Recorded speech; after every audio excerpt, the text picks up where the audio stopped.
Today the subject gets more radical still. The subject is the general one of secession.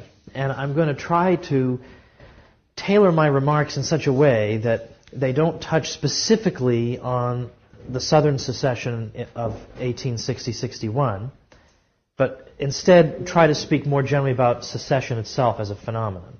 Because then next week we talk about the war, and we'll try and confine most of that, if not all, to that session. But today I want to speak more generally about secession and whether it's legal or not under the Constitution, and then proceed from there and see where that takes us.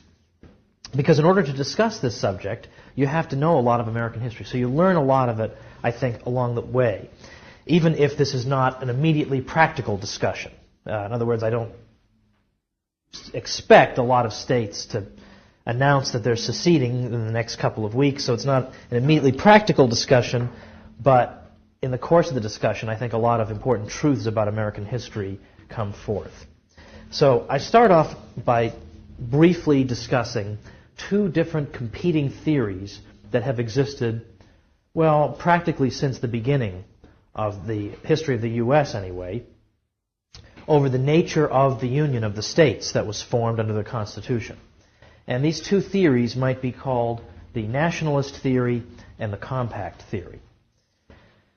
The compact theory I'll start with first is one that is shared by Thomas Jefferson and John C. Calhoun and other important thinkers in the American tradition. Lesser thinkers, probably who don't deserve to be lesser, like John Taylor of Caroline and St. George Tucker, who were great Virginians. These are the main theorists of what we would call the compact theory. The compact theory just simply holds that the United States was the creation of separate states, 13 to be exact at the beginning, and that the nature of the federal union is necessarily plural. In other words, it is grammatically correct, according to the compact theory, to speak of the United States in the following way, to say the United States are a nice place to live, because the emphasis is on the plurality of the Union. It is composed of a series of states. That's the central thesis of the compact theory. And the argument is that these states sent delegates to the Constitutional Convention in 1787. Those delegates drew up the Constitution, and then that Constitution was returned singly to each state for ratification. So each state except Rhode Island sent delegates to the Constitutional Convention, and then each state voted as a state to ratify the Constitution. If some state had not voted to accept the Constitution, there would have been no legal or moral claim upon them on the part of the other states. Rhode Island stayed out of the Union for 2 years after the necessary 9 states had ratified by 1788, but nobody seriously thought that the Constitution bound Rhode Island at that point. If that state's people had not used their sovereign voice to ratify the Constitution, then it did not bind them at that time. So that's the nature of the compact theory, that the United States is formed by separate sovereign states that then delegate to the United States certain specific limited powers and reserve to themselves the remainder of the powers.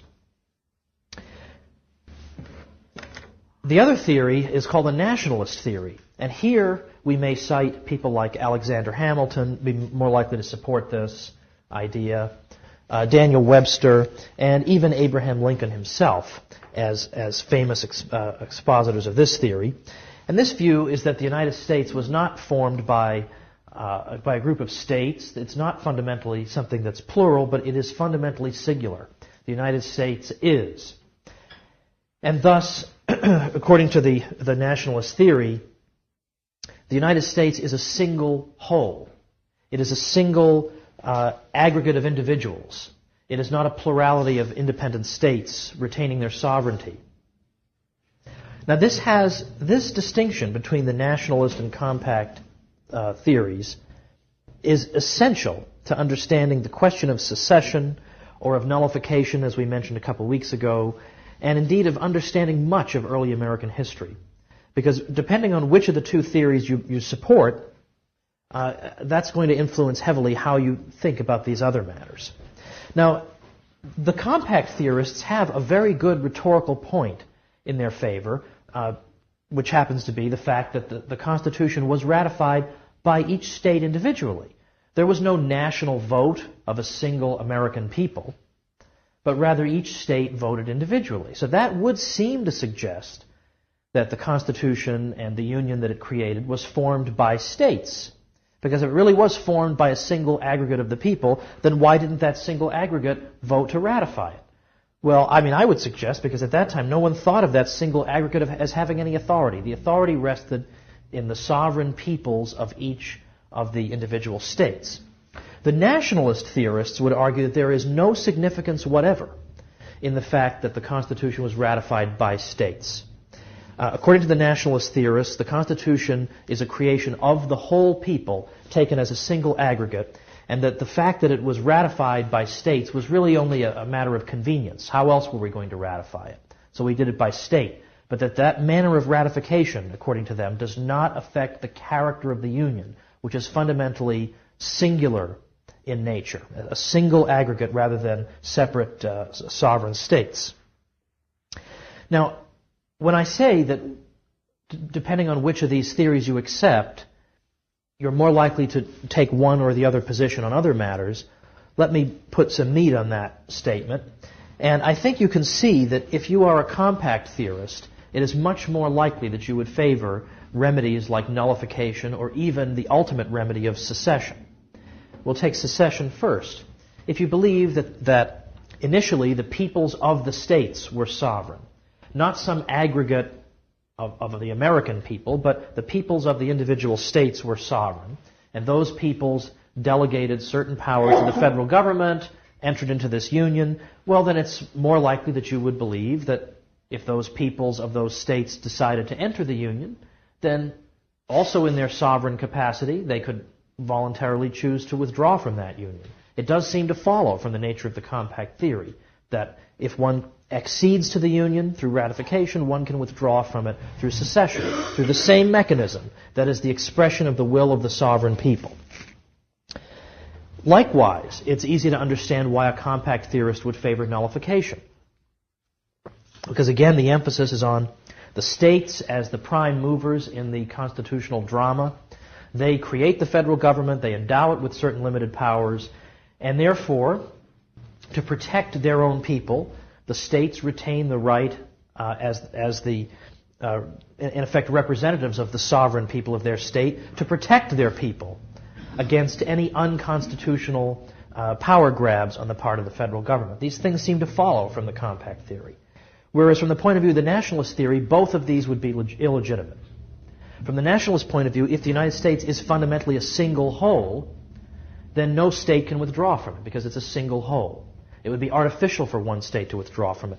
No state or no people of a state retains any sovereignty.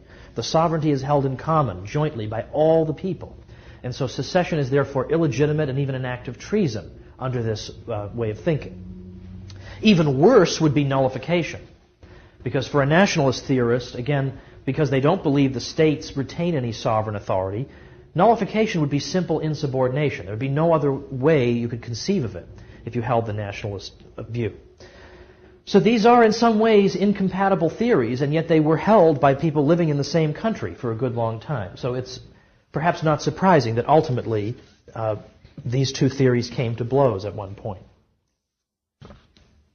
Now, the nationalist position depends on the idea that the 13 states that emerged from the war for independence from Britain and then joined together to draft the Constitution ultimately, in some way, constituted one single people. The compact theorists argue that the 13 states were very, very 13. We can think of 13 as an adjective. They were extremely 13. Everything they did was 13-ish in the sense that every one of these states, as of 1783 or even in the years prior to that, they had their own elections. People in other states couldn't participate in them. They ran their own governments. They had their own militias. They were not responsible to, or they did not owe any service to any other state. They were absolutely independent of each other. They were in no sense a single people in that way. But the nationalist view is that, no, the 13 states did constitute a single people, and that's why we can say that the Constitution is the creation of a single aggregated people. Well, this is really the nub of the whole dispute, because at what point do these 13 states become a single people, if that is what is going to be claimed? When does this happen? And this is the problem. It seems very difficult to pinpoint a moment at which these 13 separate independent states became a single people.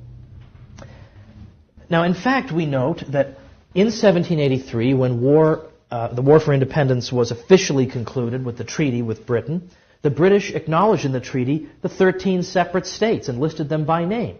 They listed them individually by name and referred to them in the plural, that we are acknowledging the independence of the following entities, not of a single a single consolidated blob. We have the fact that the initial document drawn up by these states, known as the Articles of Confederation, drawn up in 1777, ratified in 1781, even before the conclusion of the war with Britain, this initial document, which was later replaced by the Constitution, of course, said this: each state retains its sovereignty, freedom, and independence, and every power, jurisdiction, and right which is not by this Constitution expressly delegated to the United States in Congress assembled. So here we have a formative document in the American tradition speaking of the states as retaining their sovereignty, freedom, and independence, which strongly indicates that they had it already. This document is not granting them sovereignty. They possess the sovereignty and they are retaining it. So each state retains its sovereign status according to the Articles of Confederation, so that they remain very 13 at that point. There is still, as of 1781, no indication that the 13 have become one, and throughout the 1780s we see independent states carrying out functions that seem to indicate that they are each sovereign and not having any direct political connection to any other. Now, the argument was raised that in some way our common tradition together as members of the British Empire, answering to the same sovereign, namely the British government and the king, this in effect rendered us one people because of our common experience and our common allegiance that was owed to that single sovereign. That made the Americans one people. That, in a way, is why Abraham Lincoln could say 77 years ago, and then speak of our fathers bringing forth a new nation. He was thinking of those 13 peoples having become one in 1776. But compact theorists have come back at that and said, if that's true, that we became one people because, well, we were all British colonies together, then why are we not one people with Canada and Jamaica, that were also British colonies and also answer to the same sovereign? Of course we're not one people with them. Were Britain and Spain and Gaul, were they one people because they were all Roman provinces during the time of the Roman Empire? Was another argument that compact theorists raised. Well, of course not. They were separate peoples. And a very significant argument was raised by a Virginia legal thinker who's very often overlooked, named Abel Upshur. Upshur, in addition to being a great jurist, was also served brief terms as Secretary of State and of the Navy in the early 1840s. And Upshur said, suppose one colony had held aloof from the independence movement and had not chosen to separate from Britain. Would the other colonies have had the moral or legal right to coerce that colony into participating in the independence movement on the grounds that that colony constituted one people with the rest of the colonies? Well, he suggests that to ask the question is to answer it. Of course, this is an absurd proposition. It would have been completely unjust to coerce any other colony, precisely because they were separate. They were not a single people. Well, that's a disputed point that one could go on at great length about. But what I want to suggest to you, at least, is that there are these two theories. Where you come down on these two theories is going to typically influence where your sympathies are going to lie in relation to issues like secession and the rights of the states. And I think by implication, my own view that the compact theory is, I think, a much more accurate rendering of what actually happened in the formation of the American Union. Let me move on now, briefly, to say just make a couple of brief points about Abraham Lincoln, but we're going to speak about him at much greater length next week, so I forbid us to go off on this tangent. I exclude myself from that proviso. I'm going to go off on the tangent for just a few moments to lead into the final point for today, which is the broader philosophical significance of the phenomenon of secession. Now, any discussion of the Civil War, or again, war between the states, or however you like to call it, must begin with a point that any professional historian will concede, but which most Americans probably don't realize, which is that Abraham Lincoln did not launch his invasion of the southern states in 1861 to abolish slavery. He said that over and over again. He said that his aim was to keep the Union together. Now, in doing so, he wound up with 1.5 million people dead, wounded, or missing.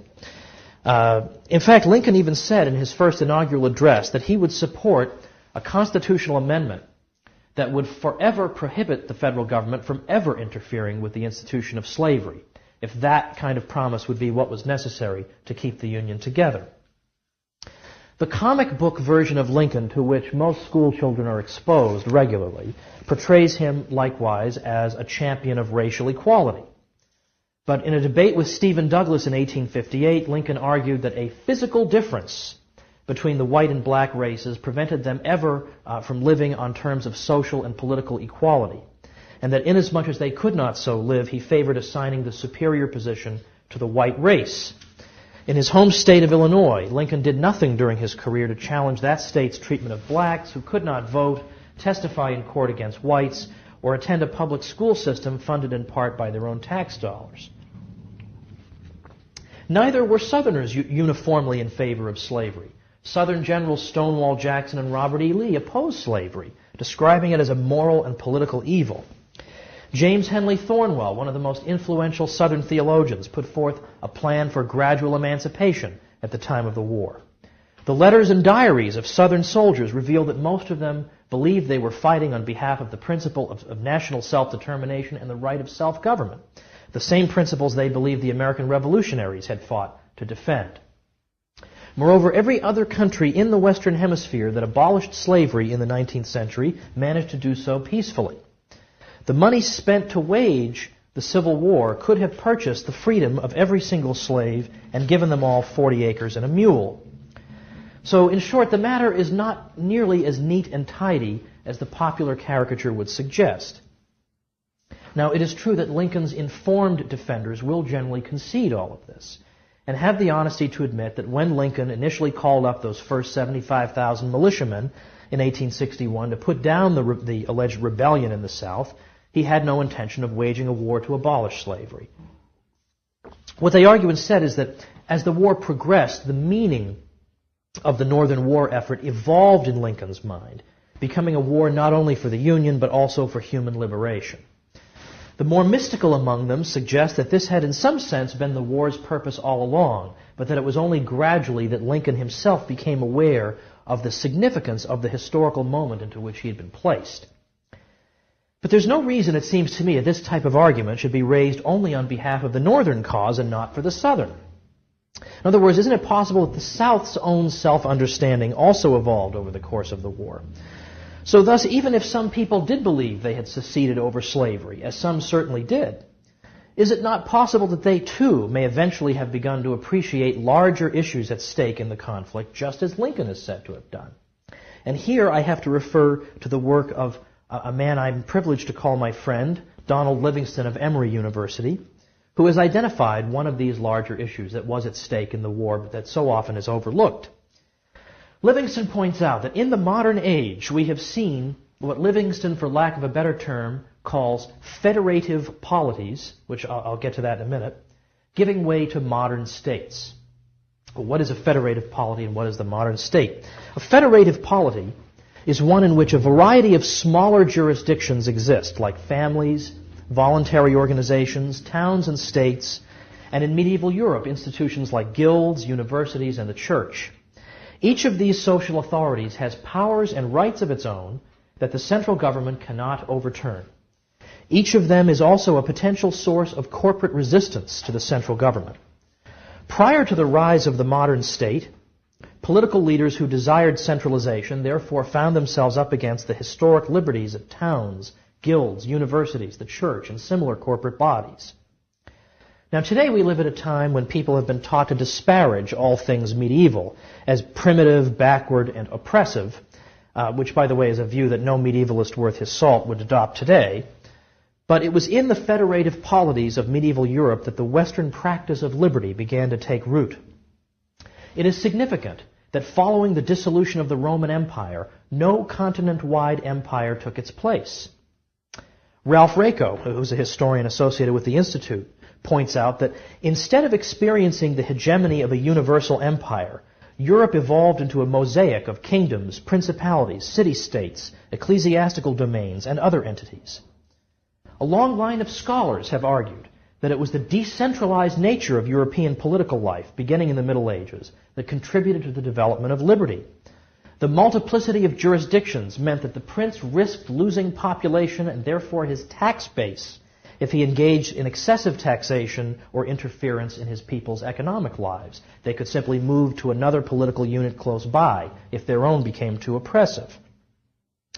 The very idea of sovereignty, according to which every political order must possess a single irresistible voice, competent and forceful enough to make its will felt throughout society, was essentially alien to medieval thought and practice.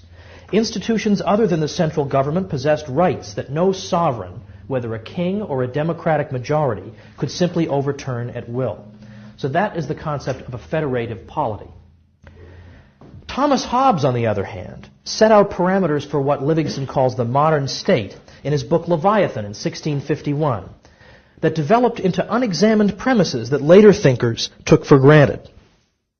The modern state, about which Hobbes theorized, is one in which the central government is absolutely supreme, and in which society is thought of as being composed not of independent social authorities, as in a federative polity, but of a simple aggregate of individuals. There are no truly independent social authorities in the modern state because nothing is thought to be independent of or prior to the central government. All potential for corporate resistance is gone. Mere individuals, by contrast, are typically helpless against a strong central government. Instead of a series of layers in a federative polity, society is here conceived of as a single flat plane. In a federative polity, when another social authority blocked the power of the central government, it was a normal event, even a virtue, as when, for example, medieval towns won many of their liberties by confronting the king and making demands of him, particularly when he needed their aid during war. But the modern state trains its citizens to think otherwise.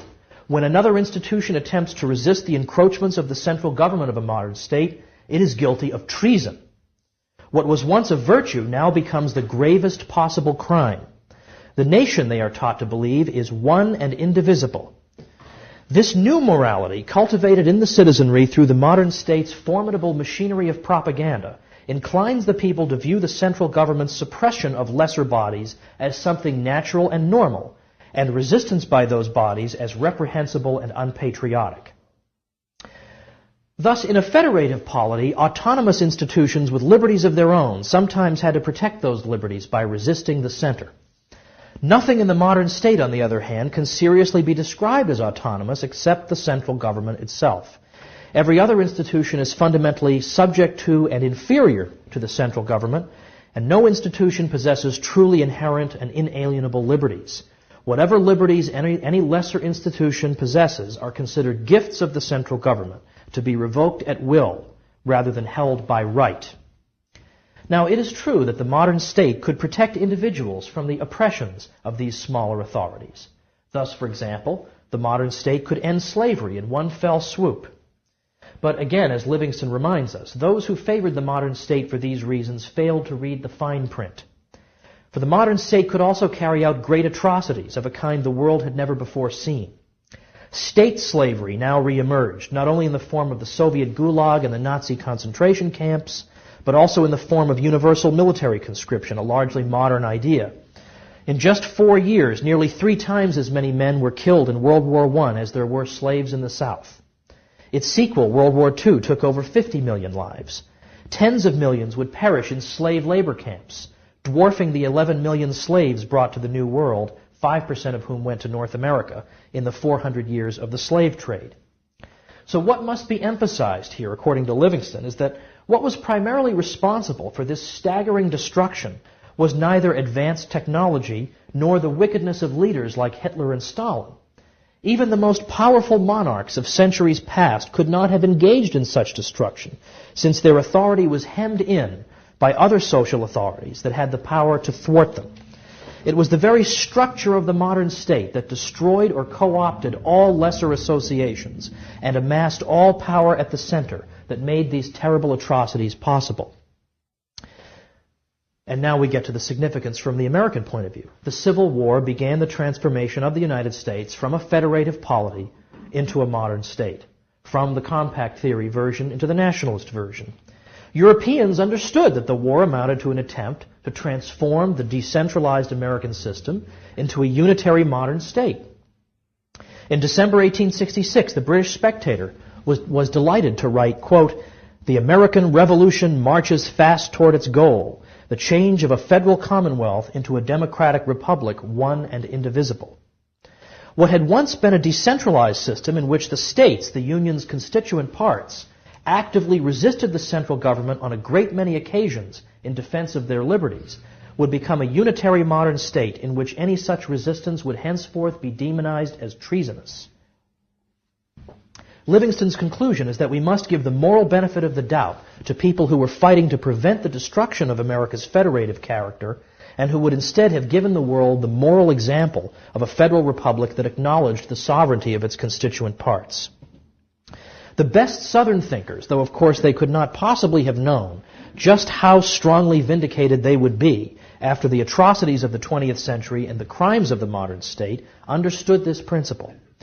Alexander Stephens, the Vice President of the Confederate States of America, said this: "If centralism is ultimately to prevail, if our entire system of free institutions as established by our common ancestors is to be subverted and an empire is to be established in their stead, if that is to be the last scene of the great tragic drama now being enacted, then be assured that we of the South will be acquitted, not only in our own consciences, but in the judgment of mankind, of all responsibility for so terrible a catastrophe, and from all guilt of so great a crime against humanity." Robert E. Lee wrote to Lord Acton, "I yet believe that the maintenance of the rights and authority reserved to the states and to the people not only are essential to the adjustment and balance of the general system, but the safeguard to the continuance of a free government. I consider it as the chief source of stability to our political system, whereas the consolidation of the states into one vast republic, sure to be aggressive abroad and despotic at home, will be the certain precursor of that ruin which has overwhelmed all those that have preceded it." Livingston says, "Had the Confederate States of America survived, the world would have had the model of a vast-scale federative polity with a strong central authority explicitly checked by the ultimate right of a state to secede. It would have shown the world, likewise, that an alternative existed to the modern state, its atrocities, and its destruction of competing power centers in society. Instead, movements for national unification, as in Germany and Italy, were and are portrayed as indisputably progressive and as fully in line with the forward march of history, when in fact the world would have been spared a great deal of grief had a decentralized political order remained the rule in Central and Southern Europe. This is why the South's failure so saddened the great British libertarian Lord Acton, who, in a letter to Robert E. Lee in November 1866, wrote, "I saw in states' rights the only availing check upon the absolutism of the sovereign will, and secession filled me with hope, not as the destruction, but as the redemption of democracy.